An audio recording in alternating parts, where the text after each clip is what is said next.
بسم اللہ الرحمن الرحیم والسلام علی من اتبع الہدا۔ ہدایت کے اتباع کرنے والوں کو راحت دو جہاں قرآن چینل کی طرف سے سلام عرض ہے۔ تمام تعریفیں اس پروردگار کے لیے ہیں جس نے اپنے بندوں کو حمد اور شکر کی معرفت عطا فرمائی۔ لاکھوں درود و سلام ہوں محمد و آل محمد پر۔ صاحبان ایمان سامعین کرام، ہمارے آج کے سبق کا موضوع ہے سورہ بقرہ کی آیت نمبر 141۔ تو آئیے پروردگار کے پاک نام سے اپنے سبق کا آغاز کرتے ہیں۔ بسم اللہ الرحمن الرحیم۔ تلک امۃ قد خلت لها ما کسبت ولکم ما کسبتم ولا تسألون عما كانوا یعملون۔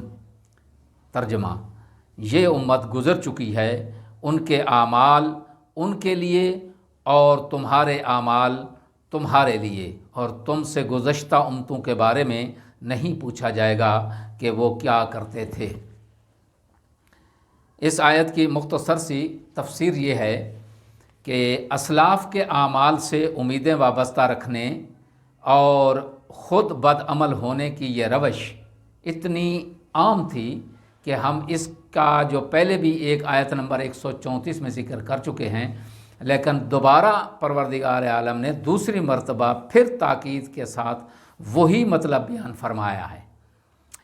ایک عالم ربانی اس کے بارے میں کہتے ہیں کہ اس سے ان مسلمانوں کو بھی سبق لینے کی ضرورت ہے جو صرف بزرگان دین کی طرف انتساب کو ذریعہ نجات خیال کرتے ہیں اور ان کی اتباع اور عملی پیروی کی اہمیت کا احساس نہیں کرتے۔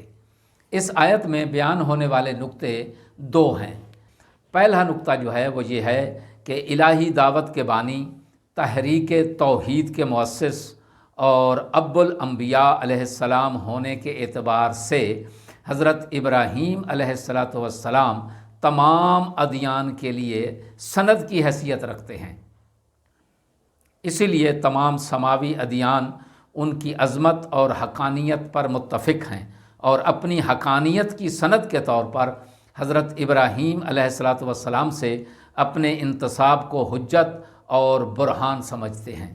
اور دوسرا نقطہ اس میں جو بیان ہوا ہے وہ یہ ہے کہ یہودیوں کی طرح صرف اسلاف کی طرف انتساب کو ہی ذریعہ نجات سمجھنا بھی دین سے انحراف کی ایک صورت ہے۔ دعا ہے کہ خداوند عالم ہمیں دین مبین پہ ثابت قدم رکھے۔ وآخر دعوانا ان الحمد للہ رب العالمین۔